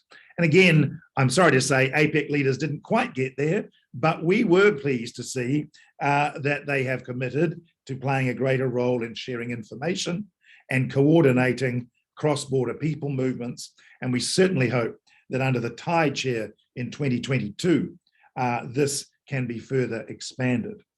APEC certainly agrees with APEC that people need to be put first, at the center of the pandemic response, and indeed at the center of other policies. And this reflects very much the theme which we used for APEC this year, which was people, place, and prosperity, or tangata taio me te taurikura in the language of the Māori people. In terms of support for trade, earlier this year, prior to the annual meeting of APEC ministers responsible for trade, APEC had issued a strong and detailed statement of business support for the WTO as the critical underpinning of the multilateral trading system. We therefore were very pleased to welcome APEC leaders' re-expression of their long-standing support for the WTO and an undertaking to work together to reform and shape a responsive, relevant, and revitalized organization. And we were pleased to see in these complex geopolitical times, which we heard from Bill just a moment ago, in these times that APEC leaders have not overlooked the continuing relevance of the free trade area of the Asia Pacific, a concept which, could I remind you, was first advanced by APEC in 2004, showing that some good ideas do take a bit of time to get through, but which has developed new currency by the accession process underway with the UK in relation to CPTPP, one of the pathways to FTAP, and the applications, of course, from China and Chinese Taipei. It was good to see APEC leaders affirm the importance of resilient supply chains, and they endorsed their ministers' adoption of guidelines for paperless trade. This will serve to further digitalize border processes and increase the uptake of paperless trading. You know, we sometimes look for tangible, practical outcomes from these meetings, but here's one for you. Those measures will assist business at a time when digital capacity and capability is becoming ever more critical to business success. On sustainability, well, we know that trade on the one hand, sustainability on the other, need to go hand in hand. And for the first time ever, APEC leaders have formally endorsed references to the need to address climate change. Now, this year at APEC, we adopted our own principles for climate leadership for business.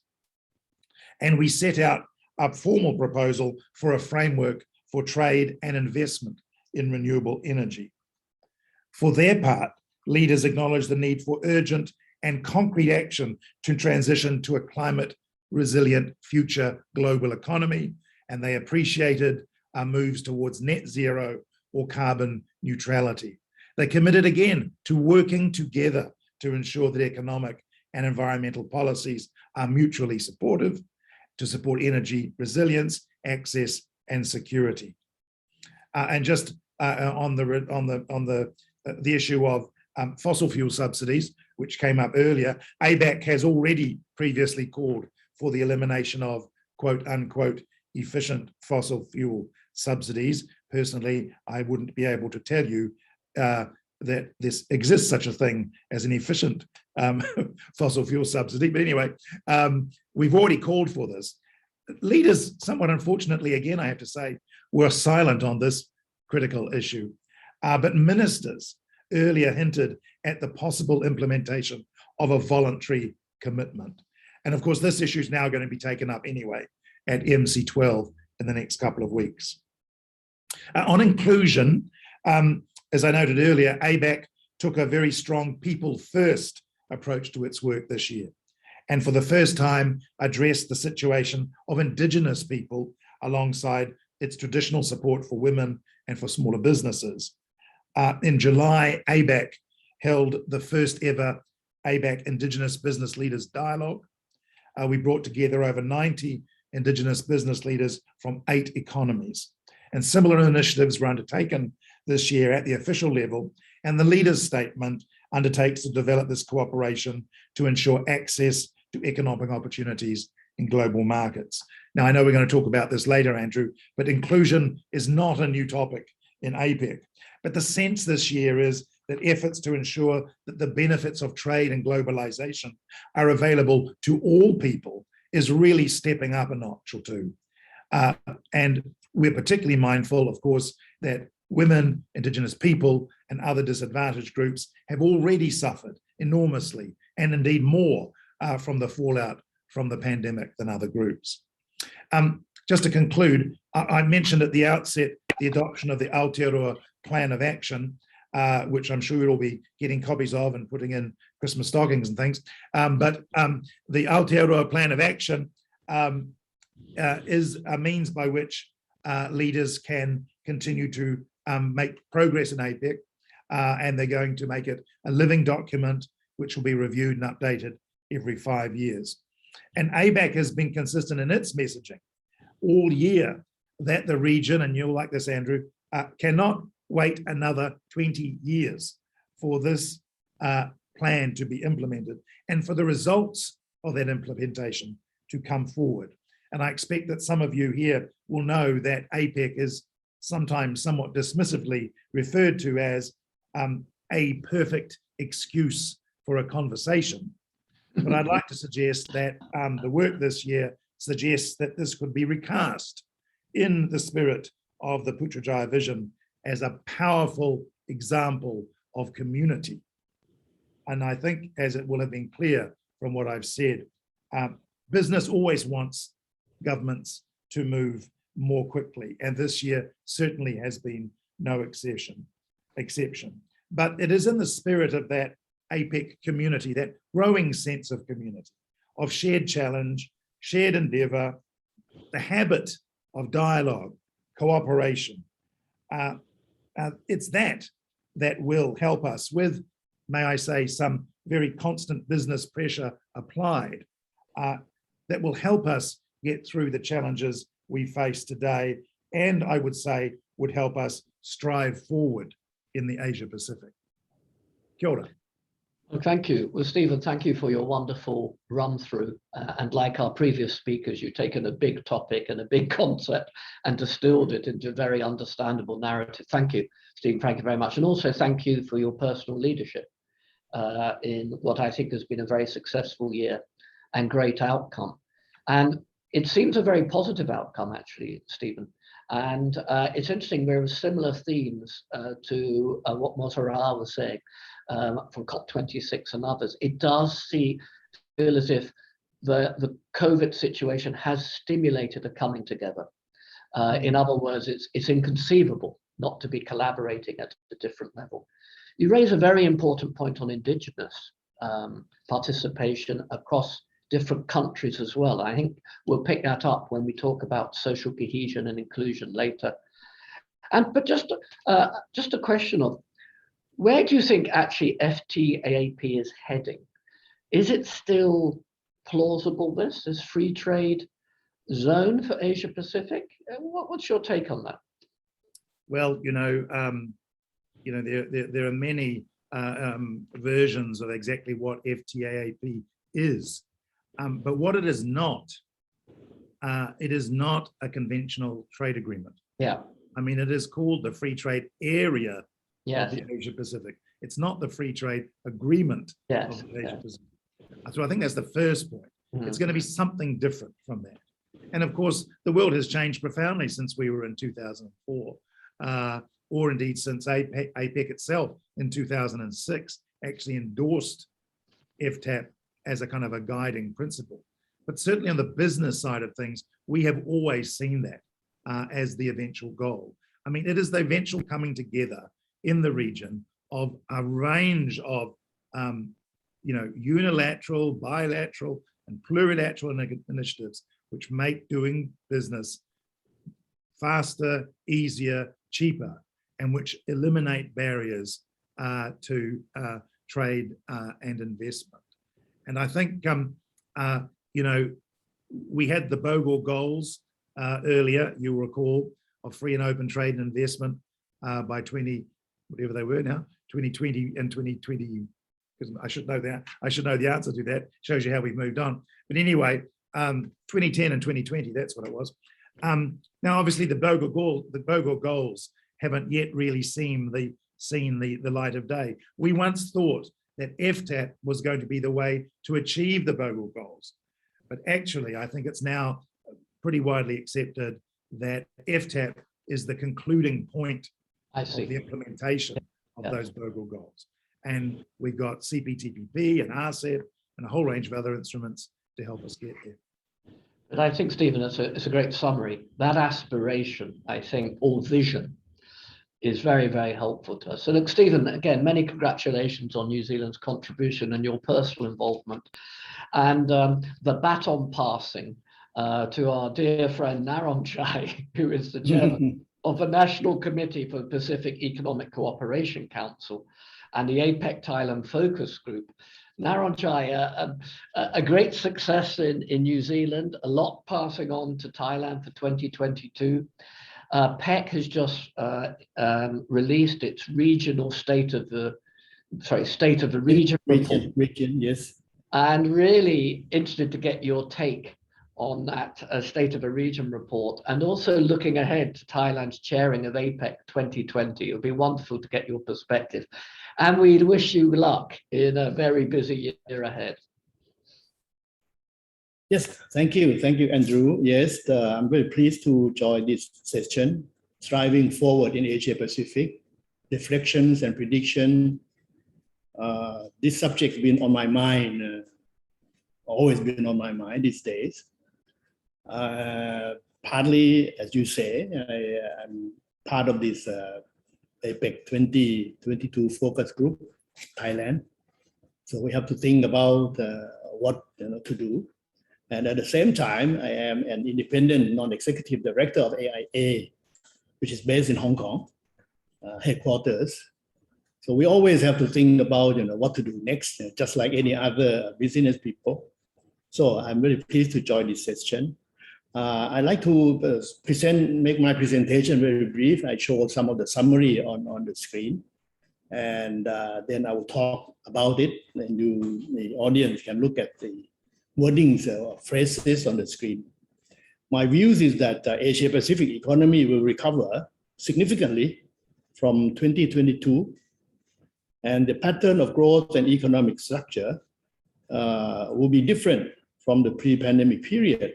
But this recovery will not be as much as expected. Sorry to say that. That's our assessment.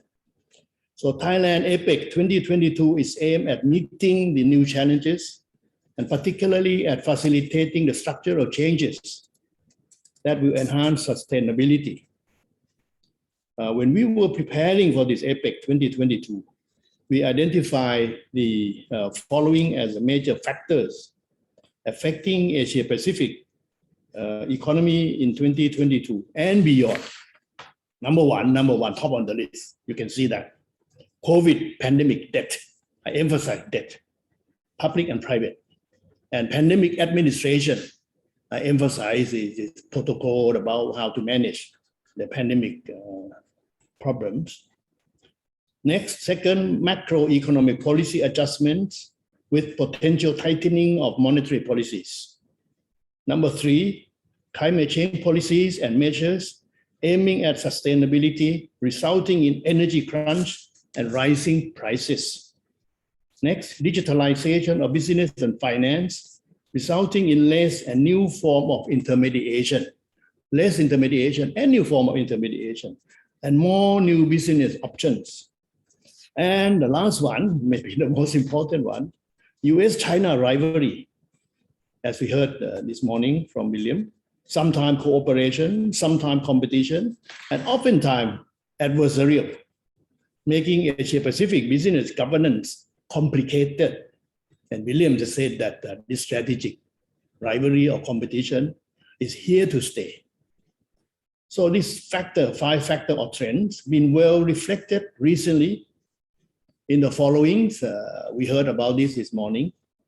G20 Rome Leaders Declaration, 30-31 October 2021. APEC 2021 Leaders Declaration, 12 November 2021, just heard from Stephen just now. COP26 conclusion of 13 November 2021, about what we heard earlier on in our session.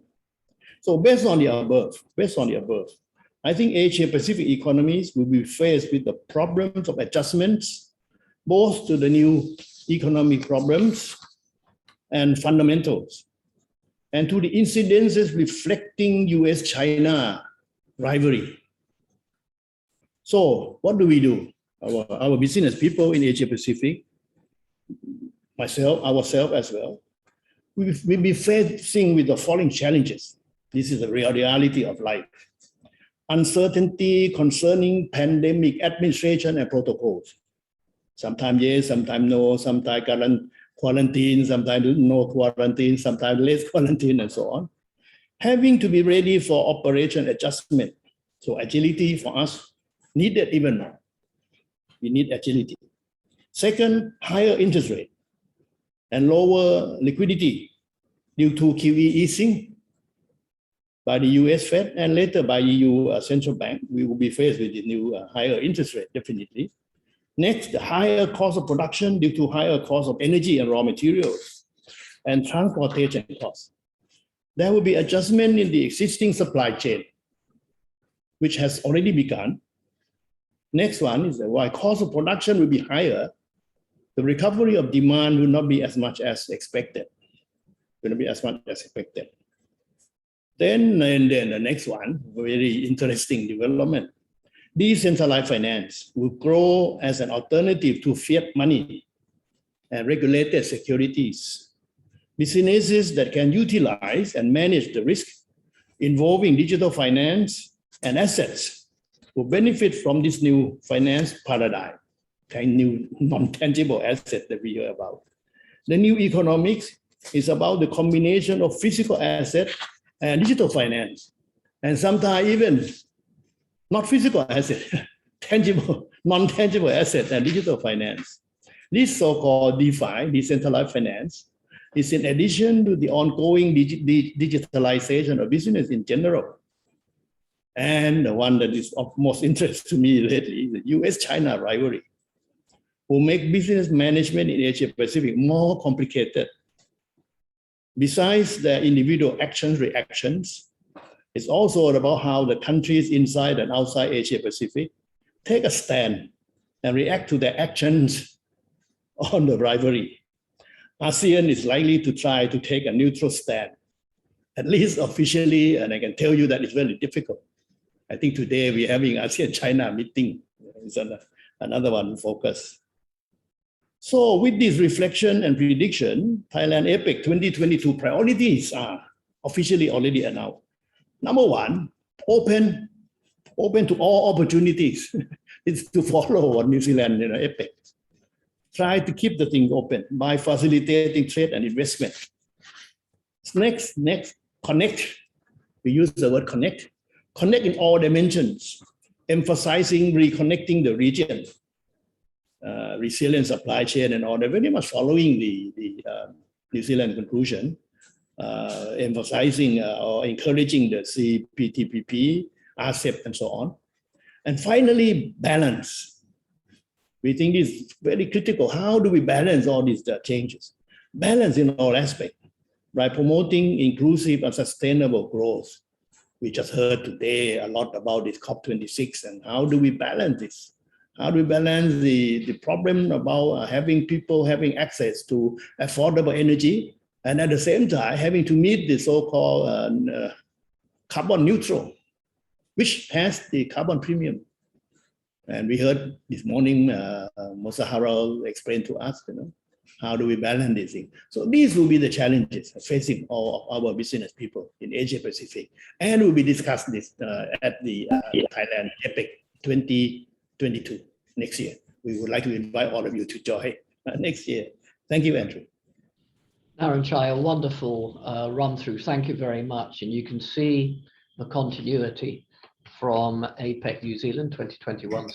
Yes. And also you can see the renewed emphasis. I'm particularly taken, Narongchai, by your detailed and in-depth perspective on digital finance and the changing nature of finance. And I think you're dead right.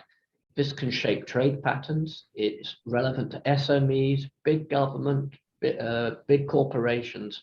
It's not just about how one does banking, how one does financing. It is transformative in nature, almost akin to an industrial revolution in the scale of impact. I think it's very interesting what you say about ASEAN, actually. And I'm sure you're right with your view that there'd be a studied neutrality of ASEAN with regard to US and China. But in practice, it can be different at a country by country level. But it just does make business hard in the region. We understand that. But of course, the region has a track record of being extremely, extremely agile. So ladies and gentlemen who've dialed in, I think that we're so privileged to have had such wonderful scene setting. There's two topics I'd like us to have a broader discussion on. The second one is on what this all means for SMEs and how to ensure SMEs don't get left behind, how do SMEs handle all this complexity. But the first one is about, you can look at it different ways. You can call it inclusion, you can call it diversity, You could call it common prosperity. But what it really is Stephen, it's referring to the people part. William, it's referring to the social aspect of what you're seeing in China, US. Mozahurul and Narongchai, it's the social impact of the things you've been referring to. Because very interesting, at KPMG, we had a global CEO survey, and it's largely driven towards the West, I must admit. But 65% of global CEOs said that one of their major challenges was contributing to social mobility and contributing to addressing social inequality. That's a heck of an ask for a CEO, because later on in the survey you say, what are your big concerns? And one of them is not knowing how to do that. But the reality is the narrative about the role of a company, the role of an organization like PECC, role of a government is changing.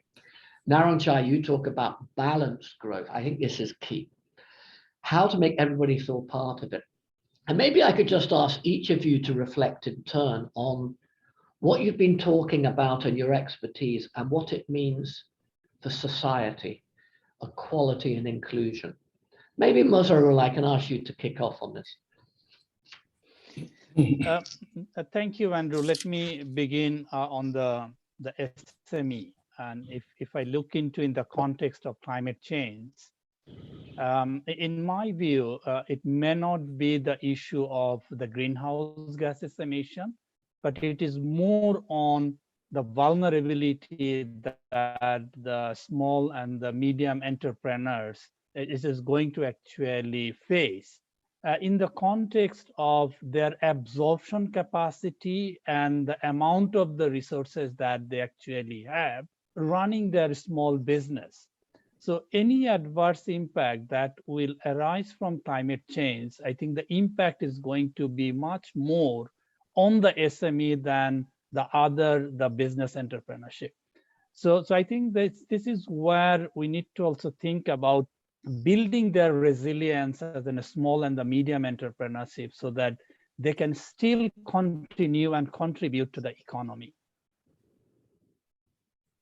I think that's very important. And when you look at the environmental aspects of COP26 and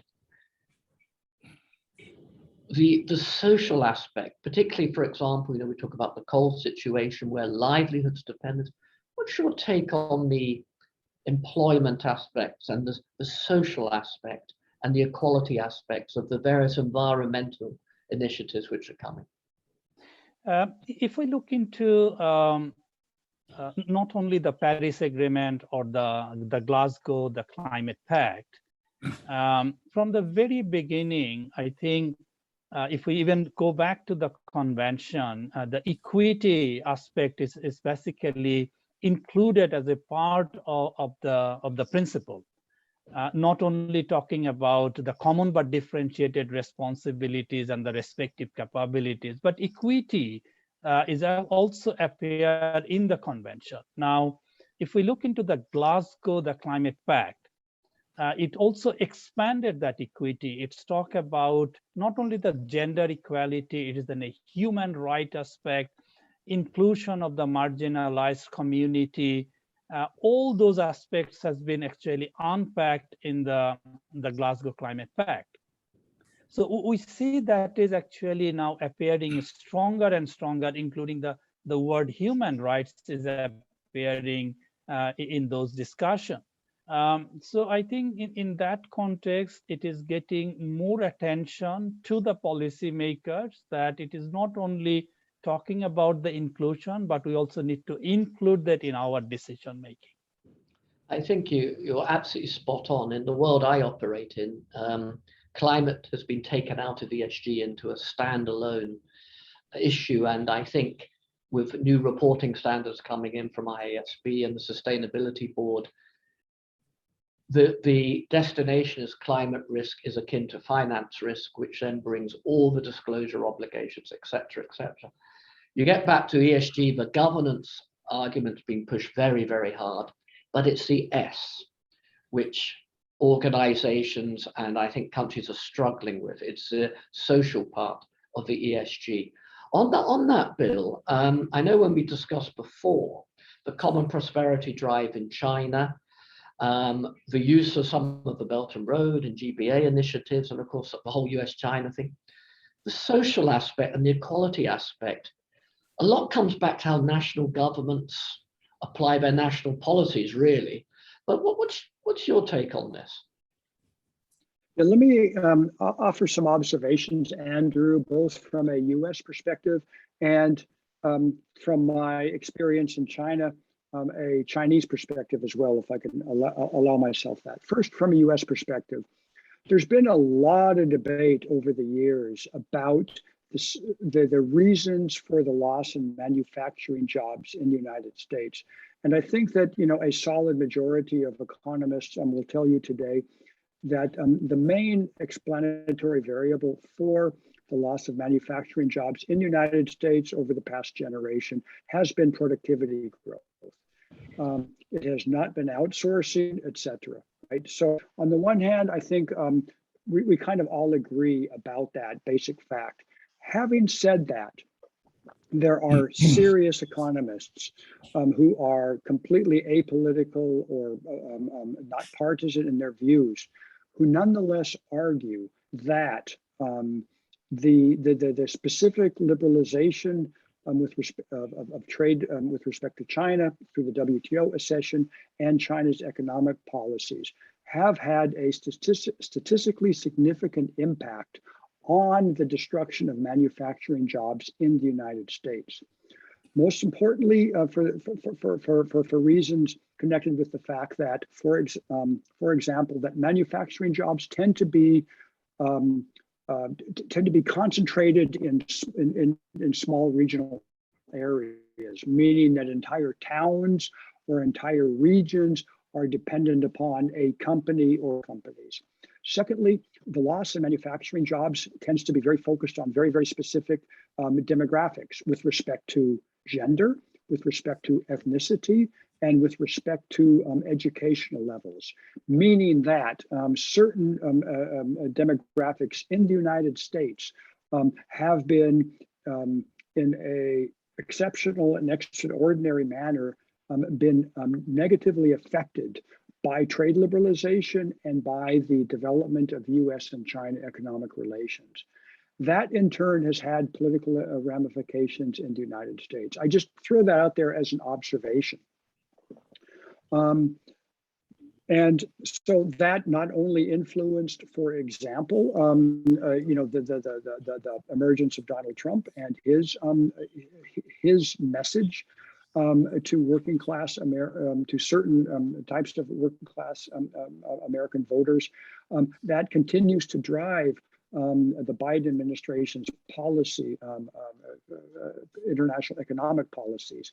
The Biden administration is extremely explicit about talking about an economic policy for the benefit of American workers and American companies. So on the Chinese side, a casual international observer who parachutes into Beijing or Shanghai is deeply impressed by the glitter and by the airports, by the high-speed railroads, by the motorways, and by the steel and glass dominating, the urban landscape in these places. When you live in China, as I did over the past 5 years, and you're really on the ground, then you have very different observations. China, the transformation of Chinese society over the past generation has been, I think, unique in human history. It's remarkable. The economic changes, the economic dislocations, and also, the lifting overall of material standards of living. Obviously, the benefits of Chinese modernization have not been equally distributed across Chinese society. That was never possible, and the Chinese leadership took that into was very, very conscious of that as they embarked on the reform and opening. But having said that, I think it's very, very important to note that this unequal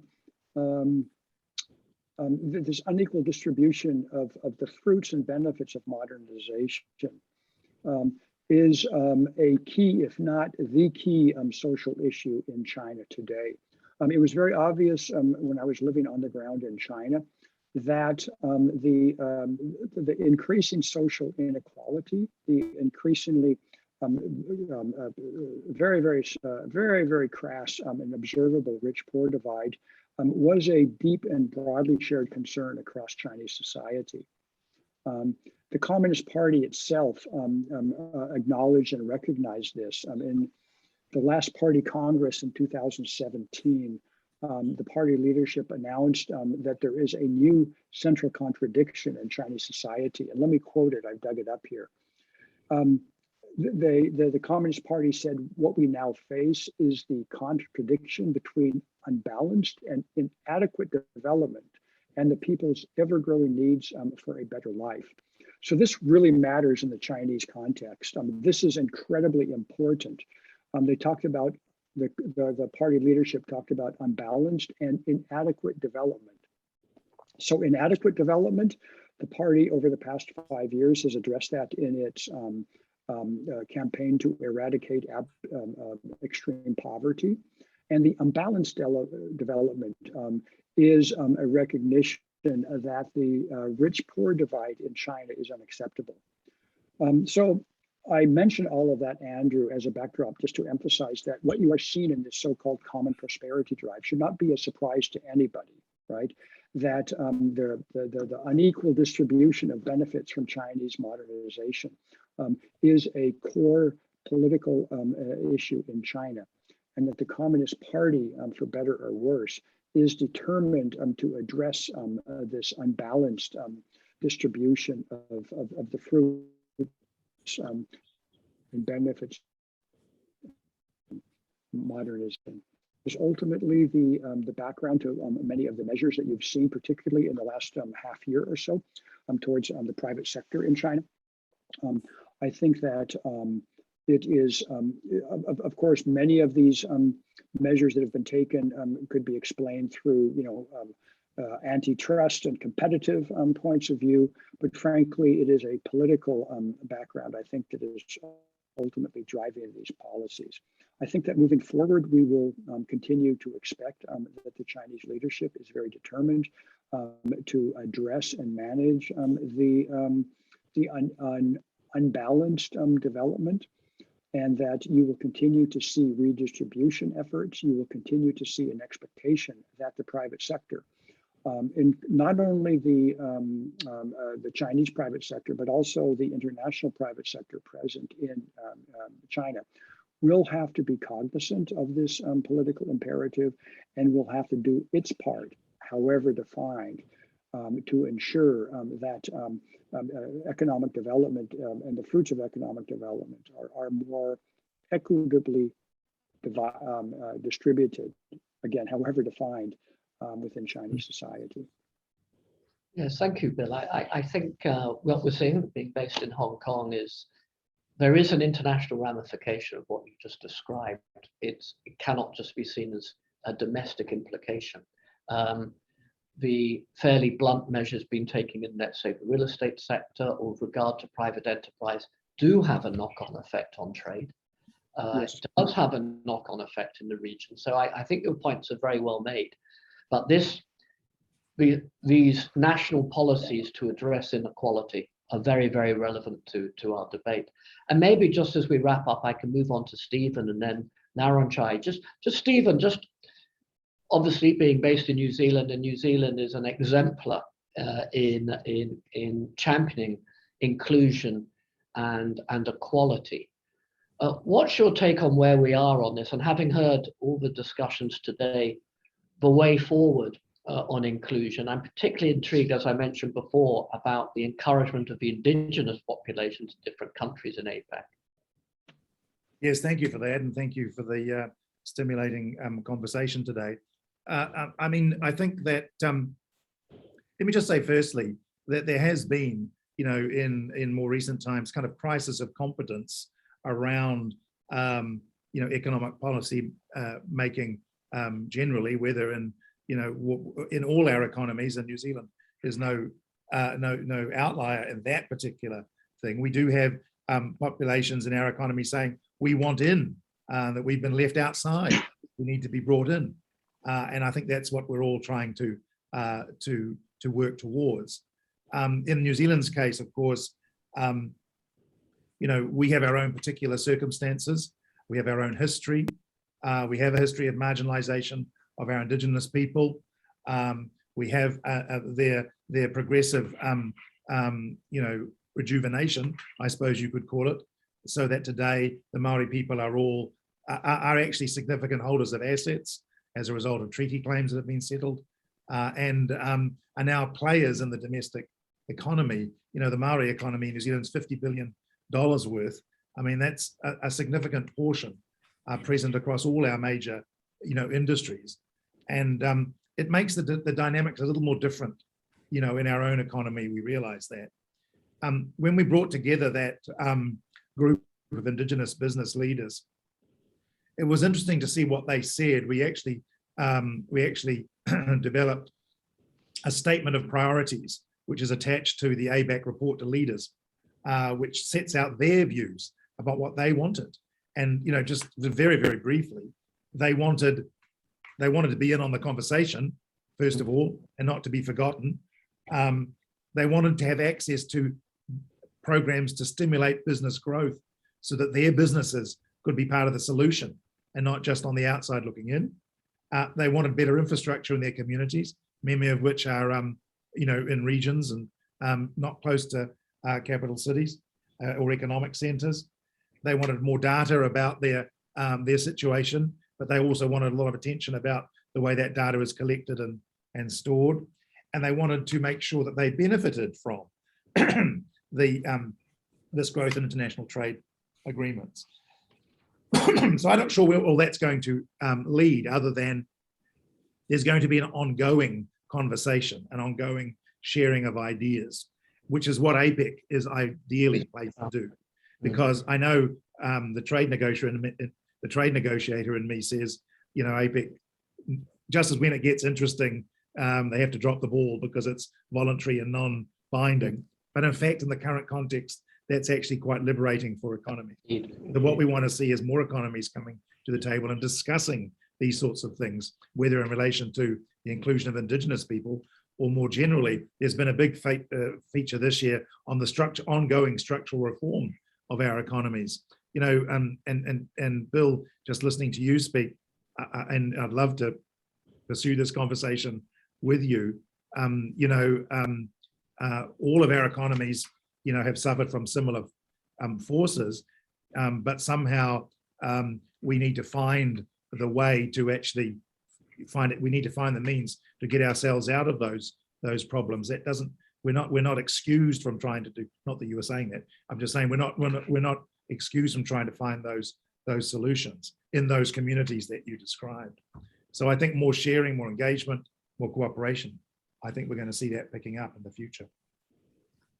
Thank you, Stephen, and I totally agree with everything you said, and I agree the link back to Bill, which I think is always very important, that when there are national consequences of trade patterns and trade flows, that doesn't mean that international trade is a bad thing.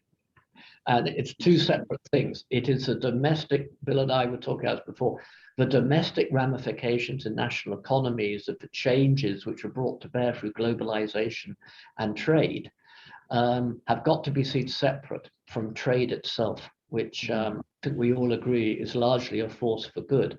And important thing is obviously fair terms of trade. But I think that's a very important point, Mike, we need to pull out in our white paper. So just to wrap up, I pass on to our friend Narongchai, who I think has nailed on the head the issue of balanced, sustainable growth. Yes. Friend. A moment before doing so. So you now feel fully equipped with the support from everybody on the panel that you have the right agenda, I think. Before doing so, I just like to make comment on what William said about this common prosperity in China.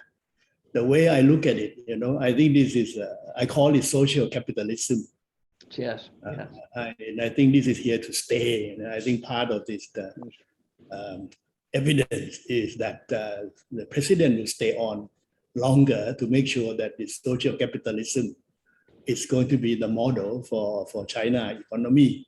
Very much like industrial revolution earlier on in the US, you know, when Rockefeller, Vanderbilt, Carnegie, and so on were making billions and billions of dollars. You know? And now you have this digital people, the digital revolution in China. A lot of these people are making billions and billions of dollars. So the introduction of social capitalism, I think, is a very clever, you know, it's an interesting example. I myself looking at it, whether we should do that in Thailand as a policy. And anyway, that's my first reaction to what William said. Next, about this SMEs, you talked about SMEs. I think it's tough for the next few years because of COVID and carbon, the two C's. COVID created debt for them, huge debt, you know, although they still have a physical asset, but debt is overwhelming for them, and whether they can recover, and government will need to help them. And at the same time, this carbon pressure on the facing down of coals and fossil and so on, increase the prices. You know, today we just announced in Thailand the increase in the price of diesel and price of electricity. This will hurt the SME definitely. So we need to think about the so-called two-tier pricing policy, you know, about one price for SMEs, another price for the other. I was Minister of Energy before, and I always have to think about, you know, how to handle this kind of situation. That is the second point I'd like to make. The third one is about this balance that, you know, Andrew just mentioned. You know, we very much in Thailand, we would like to show off this so-called balance. And we would like to emphasize that in order to do so, perhaps if we accommodate or accept or consider this BCG model of economic structure, the bioeconomy, the circular economy can be applied to many sectors, and green, you know, this is the word BCG. So the last word that we put down in the agenda for APEC 2022 is BCG, balance in terms of BCG. We're selling this idea at the moment. We hope we can develop that further. But again, I must emphasize, you know, at the end of the session that you chair, it's not easy to think about what to do for APEC 2022.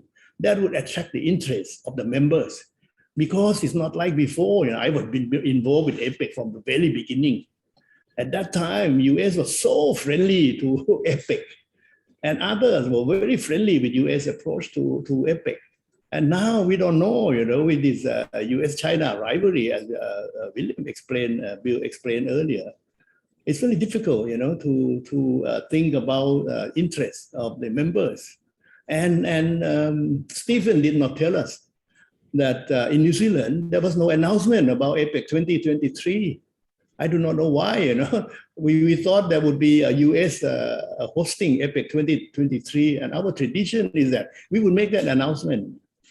This announcement was to be made in New Zealand, but there was no, and that's behind the scenes story about some countries objecting to the idea of announcing US being the host of APEC 2023. So on the whole, you know, the governance of APEC, sorry to say for business people, the governance of APEC is complicated for the next few years. And we need to manage our business within that complicated governance.